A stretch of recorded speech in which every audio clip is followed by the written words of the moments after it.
Assalamualaikum warahmatullahi wabarakatuh. Saya Putri Mega Agustin, NIM M1B12024, Prodi Teknik Kimia 2020. Pada video ini, saya akan menjelaskan pemahaman tentang sifat wajib, mustahil, dan harus bagi Allah dan Rasul-Nya. Yang pertama, yaitu sifat wajib, mustahil, dan jais bagi Allah, di mana sifat-sifat Allah adalah sifat yang sempurna, di mana yang tidak terhingga bagi Allah.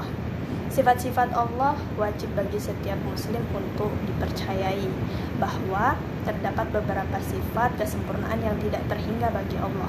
Maka wajib juga dipercayai akan sifat Allah yang 20 dan perlu kita ketahui juga sifat yang mustahil bagi Allah.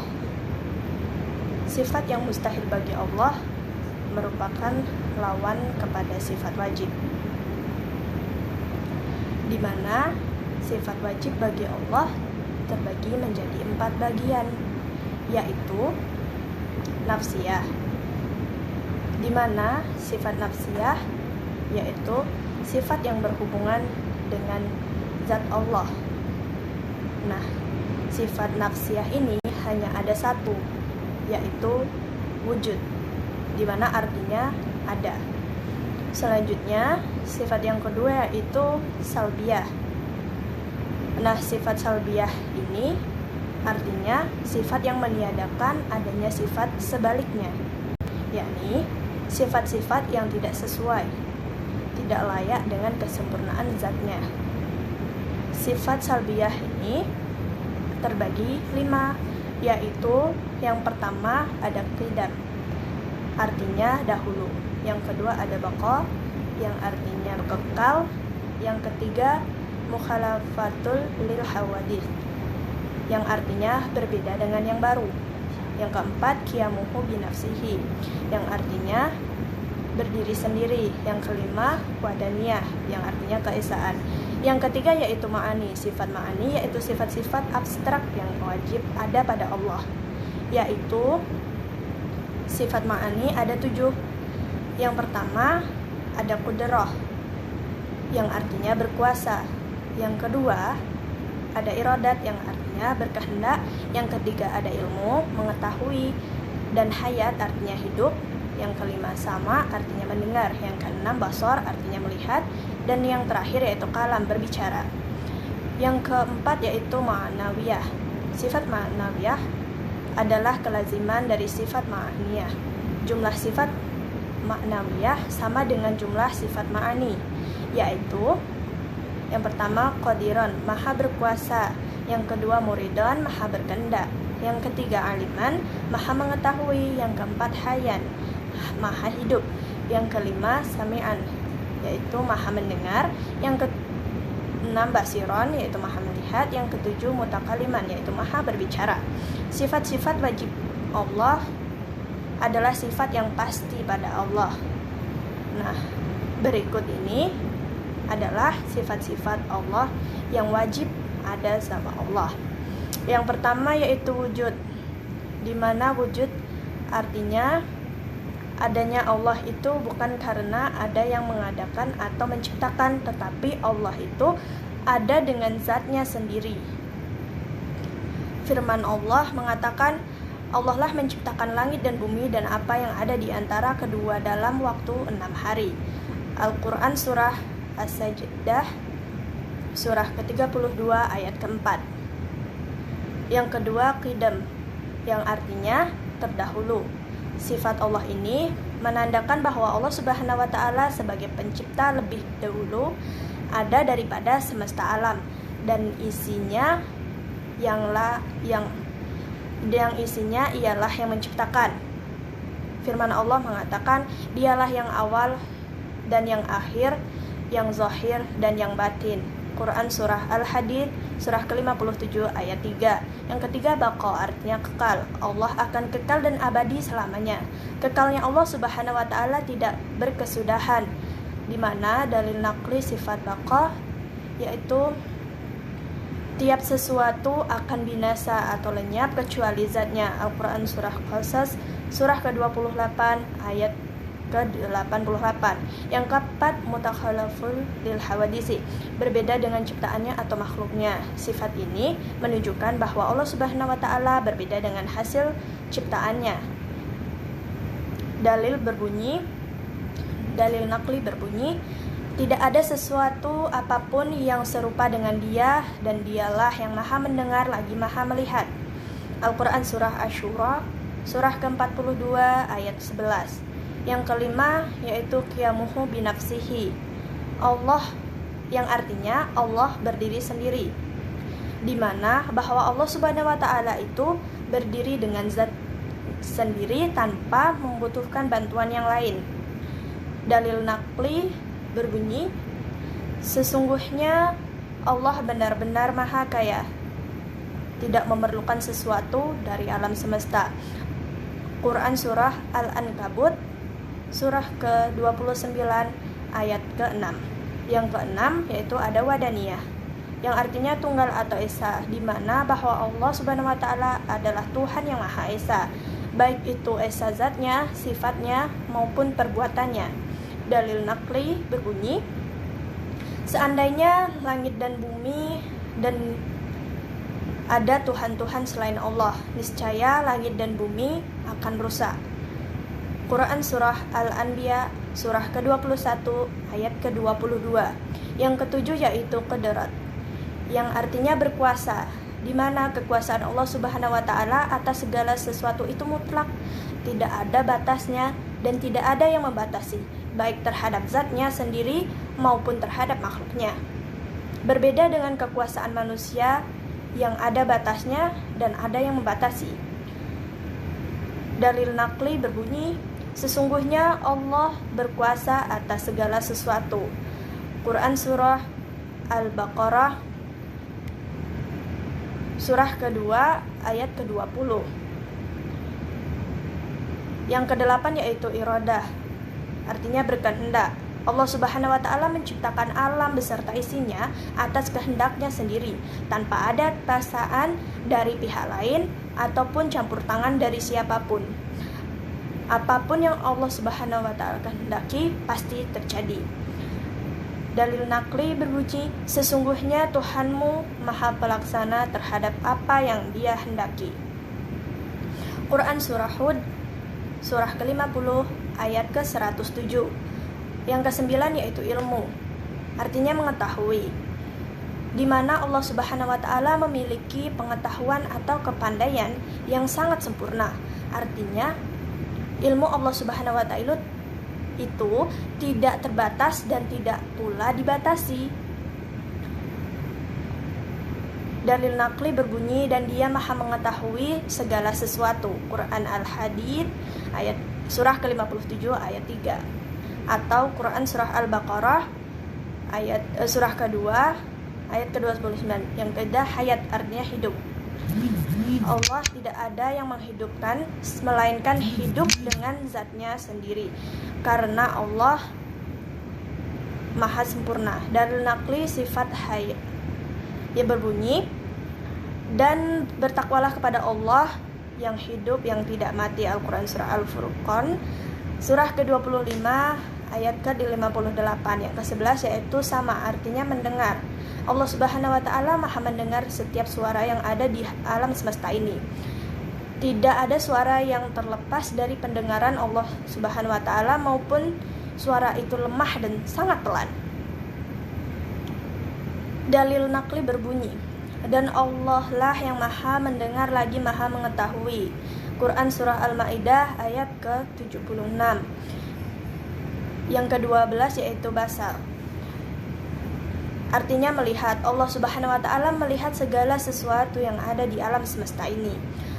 Penglihatan Allah bersifat mutlak, artinya tidak dibatasi oleh jarak, baik itu jauh ataupun dekat, dan tidak dapat dihalangi oleh dinding, baik itu tipis ataupun tebal. Allah Subhanahu wa taala berfirman, dan Allah Maha melihat apa yang kamu kerjakan. Al-Quran Surah Al-Baqarah ayat ke-256. Yang ke-13 yaitu Al-Kalam, di mana artinya berbicara atau berfirman. Allah Subhanahu wa taala bersifat kalam. Artinya Allah Subhanahu wa taala berfirman dalam kitabnya yang diturunkan kepada para nabi dan rasulnya. Allah Subhanahu wa taala berfirman, dan Allah berkata kepada Musa dengan satu perkataan yang jelas. Quran surah An-Nisa ayat ke-164. Yang ke-14 yaitu qadiran, yang artinya keadaan Allah Subhanahu wa taala yang berkuasa mengadakan dan meniadakan. Di mana dalil naqli berbunyi, sesungguhnya Allah berkuasa atas segala sesuatu. Quran surah Al-Baqarah ayat ke-20. Yang ke-15 yaitu muridun, yaitu artinya keadaan Allah Ta'ala yang menghendaki dan menentukan tiap-tiap sesuatu. Ia berkehendak atas nasib dan takdir manusia. Di mana dalil berbunyi, sesungguhnya Tuhanmu maha melaksanakan apa yang Dia kehendaki, yaitu Al-Quran surah Hud ayat ke-107.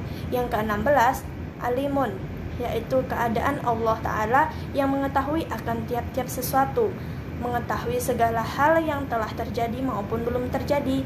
Allah pun dapat mengetahui isi hati dan pikiran manusia. Dalil naqli berbunyi, dan Allah maha mengetahui sesuatu. Quran surah An-Nisa ayat ke-176. Yang ke-17 yaitu hayyun, artinya keadaan Allah Ta'ala yang hidup. Allah adalah zat yang hidup. Allah tidak akan pernah mati, tidak akan pernah tidur ataupun lengah.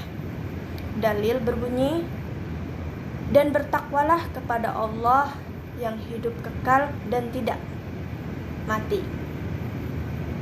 Quran surah Al-Furqan ayat ke-18. Quran surah Al-Furqan ayat ke-58. Yang ke-18 yaitu sami'un, yaitu keadaan Allah Ta'ala yang maha mendengar. Allah selalu mendengar pembicaraan manusia, permintaan atau doa hambanya. Dalil berbunyi, Allah maha mendengar dan maha mengetahui. Quran surah Al-Baqarah ayat ke-256. Yang ke-19 yaitu basirun, yaitu keadaan Allah Ta'ala yang melihat akan tiap-tiap benda yang ada. Allah selalu melihat gerak-gerik kita. Oleh karena itu hendaknya kita selalu bertaubat dan berbuat baik. Dalil berbunyi, dan Allah maha melihat apa yang kamu kerjakan. Quran surah Al-Hujurat ayat ke-18. Yang ke-20 yaitu kanuhu mutakalimun, yaitu keadaan Allah Ta'ala yang berkata-kata. Bahwa Allah tidak bisu. Allah berbicara atau berfirman melalui ayat-ayat Al-Quran. Bila Al-Quran menjadi pedoman hidup kita, maka kita telah patuh dan tunduk terhadap Allah Subhanahu wa Ta'ala. Sifat-sifat mustahil bagi Allah. Ada sifat mustahil bagi Allah. Yang selanjutnya, sifat-sifat mustahil bagi Allah, yang artinya sifat yang tidak mungkin ada pada Allah Subhanahu wa Ta'ala. Sifat mustahil Allah merupakan lawan kata atau kebalikan dari sifat wajib Allah. Berikut sifat wajib Allah, yaitu ada 20. Yang pertama Adam, yang artinya tiada atau bisa mati. Yang kedua hudud, artinya baharu atau bisa diperbaharui. Yang ketiga yaitu fana, artinya binasa, tidak kekal atau mati. Yang keempat yaitu mumathalatu lil hawadid, artinya menyerupai akan makhluknya. Yang kelima yaitu qiyamuhu bi ghairi, artinya berdiri dengan yang lain, ada kerjasama. Yang keenam yaitu ta'adud, artinya berbilang-bilang atau lebih dari satu. Yang ketujuh yaitu ajz, artinya lemah, tidak kuat. Yang kedelapan yaitu karohah, artinya terpaksa atau bisa dipaksa. Yang kesembilan artinya jahil. Yang kesembilan yaitu jahil, artinya jahil atau bodoh. Yang ke-10 yaitu maut atau bisa mati. Yang ke-11 itu ada syamam, artinya tuli. Yang ke-12 ada buk, artinya bisu. Yang ke-13 ada kaunuhu ajizan, artinya lemah. Yang ke-14 kaunuhu kharihan, artinya terpaksa atau dalam keadaannya. Yang ke-15 yaitu kaunu jahilan, artinya jahil dalam keadaannya. Yaitu yang ke-16 yaitu mayitan atau mati. Yang ke-17 yaitu kaunuhu asam, yang artinya tuli. Yang keempat ama, artinya buta. Yang selanjutnya yaitu abekam, artinya bisu. Yang selanjutnya ada sifat jaiz bagi Allah, di mana sifat jaiz bagi Allah artinya boleh bagi Allah Subhanahu wa taala mengadakan sesuatu atau tidak mengadakan sesuatu, atau yang disebut juga sebagai mungkin. Mungkin ialah sesuatu yang boleh ada dan tiada. Jaiz artinya boleh-boleh saja, dengan makna Allah Subhanahu wa taala menciptakan segala sesuatu, yakni dengan tidak ada paksaan dari sesuatu pun. Sebab Allah Subhanahu wa taala bersifat qadarat, yang artinya kuasa, dan iradat, yang artinya berkehendak. Juga boleh-boleh saja bagi Allah Subhanahu wa taala untuk meniadakan segala sesuatu apapun yang Ia kehendaki atau apapun yang Dia mau. Sifat selanjutnya yaitu sifat wajib, mustahil, dan jaiz bagi Rasul. Rasul sebagai utusan Allah Subhanahu wa taala memiliki sifat-sifat yang melekat pada diri Rasul. Sifat-sifat ini sebagai bentuk kebenaran seorang Rasul. Sifat-sifat tersebut adalah sifat wajib, mustahil, dan jaiz. Dan betapa pentingnya bagi kita untuk mengetahui sifat-sifat Rasul. Yang pertama, sifat wajib dan mustahil bagi Rasul. Yang pertama yaitu ada sidik, artinya benar, jujur, di mana hadirnya sesuatu kekuatan yang dapat melepaskan diri dari sikap dusta atau tidak jujur terhadap Tuhannya, dirinya sendiri maupun orang lain. Sidik yaitu Rasul selalu benar. Jadi, apapun yang dibawa oleh para nabi dan rasul pasti benar adanya dan sesuai dengan fakta serta realita atau kenyataan. Contohnya, seperti apa yang dikatakan Nabi Ibrahim alaihi salam kepada bapaknya adalah perkataan yang benar, bahwa apa yang disembah oleh bapaknya adalah sesuatu yang tidak memberi manfaat dan mudarat, maka dijauhilah. Peristiwa tersebut terdapat pada Quran surah Maryam ayat ke-41, yang artinya, dan ceritakanlah Muhammad kisah Ibrahim di dalam kitab Al-Quran, sesungguhnya dia adalah seorang yang sangat membenarkan seorang nabi. Yang kedua yaitu amanah, artinya dapat dipercaya, di mana segala sesuatu yang dipercayakan kepada manusia, baik yang menyangkut dirinya, hak orang lain, maupun hak Allah Subhanahu wa taala, atau sesuatu yang diberikan kepada seseorang yang dinilai memiliki kemampuan untuk mengembannya, di mana arti sesungguhnya dari penyerahan amanah kepada manusia adalah Allah Subhanahu wa taala percaya bahwa manusia mampu mengemban amanah tersebut sesuai dengan keinginan Allah Subhanahu wa taala. Karakter yang seharusnya dimiliki oleh seorang pemimpin sebagaimana karakter yang dimiliki oleh Rasul, yaitu sifat dapat dipercaya. Beliau jauh sebelum menjadi Rasul pun sudah diberi gelar Al-Amin, yaitu yang dapat dipercaya. Sifat amanah inilah yang dapat mengangkat Nabi di atas pemimpin yang benar-benar bertanggung jawab pada amanah, tugas, dan kepercayaan yang diberikan Allah.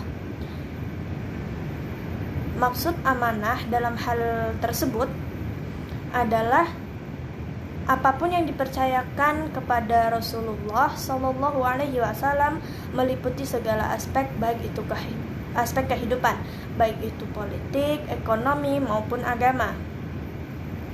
Firman Allah yang berbicara tentang amanah yang diemban oleh setiap manusia terdapat dalam surah Al-Ahzab ayat ke-72 yang artinya, sesungguhnya kami telah mengemukakan amanat kepada langit, bumi, dan gunung.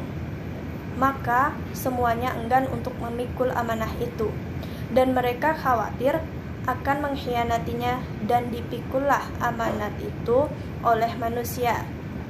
Sesungguhnya manusia itu amat zalim dan bodoh.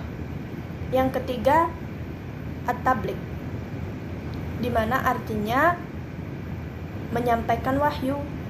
Dalam makna bahasa, tabligh berarti menyampaikan, sedangkan dalam makna istilah adalah menyampaikan ajaran-ajaran Islam.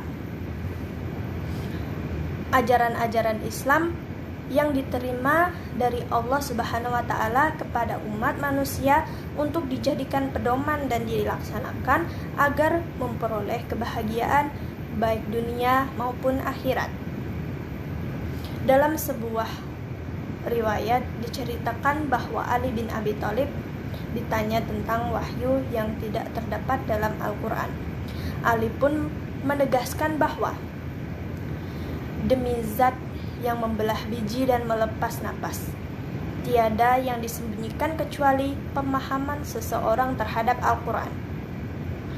Penjelasan ini terkait dengan Quran Surah Al-Ma'idah ayat ke-67 yang artinya, wahai Rasul, sampaikanlah apa yang diturunkan Tuhanmu kepadamu. Jika tidak engkau lakukan apa yang diperintahkan itu, berarti engkau tidak menyampaikan amanatnya. Dan Allah memelihara engkau dari gangguan manusia. Sungguh, Allah tidak memberi petunjuk kepada orang-orang yang kafir. Jadi, perbedaan antara Nabi dan Rasul adalah Rasul disuruh untuk menyampaikan wahyu Tuhannya, sedangkan Nabi tidak. Sekalipun Nabi tidak disuruh menyampaikan wahyu, tetapi para Nabi tetap menyampaikan berita tentang kenabiannya kepada umatnya. Dan terkadang juga berfatwa mengenai syariat para Rasul sebelumnya. Jadi bukan berarti seorang Nabi tidak berdakwah sama sekali. Yang keempat yaitu fatanah, artinya cerdas, di mana Rasul memiliki kecerdasan yang tinggi. Ketika terjadi perselisihan antara kelompok kabilah di Mekah, setiap kelompok memaksakan kehendak untuk meletakkan Al-Hajar dan Al-Aswad, yaitu batu hitam, di atas Ka'bah. Lalu Rasulullah Shallallahu Alaihi Wasallam menengahi dengan cara semua kelompok yang bersengketa agar memegang ujung dari kain itu. Kemudian Nabi pun meletakkan batu itu di tengahnya, dan mereka semua mengangkat hingga sampai di atas Ka'bah. Sungguh cerdas Rasulullah Shallallahu Alaihi Wasallam. Andaikan para nabi dan rasul bersifat fatonah, maka tentunya mereka bersifat baladah. Jika nabi dan rasul bersifat baladah, maka pasti tidak akan mampu menjawab dan menundukkan atau memberikan argumentasi musuh-musuhnya dalam perdebatan. Padahal yang demikian ini mustahil, sebab kenyataannya telah terbukti dalam perdebatan mereka mampu mengalahkan musuhnya. Banyak saksi-saksi yang melihat kemampuan mereka. Di antaranya Al-Quran sendiri banyak menceritakan kisah tersebut. Allah berfirman, dan itulah hujjah kami yang kami berikan kepada Ibrahim untuk menghadapi kaumnya. Quran Surah Al-An'am ayat ke-83. Selanjutnya, sifat mustahil bagi Nabi dan Rasul. Sifat mustahil adalah sifat yang tidak mungkin ada pada Rasul. Sifat mustahil ini lawan dari sifat wajib, yaitu yang pertama, kizib. Kizib artinya mustahil Rasul itu berbohong atau berdusta. Semua perkataan dan perbuatan Rasul tidak pernah bohong atau dusta.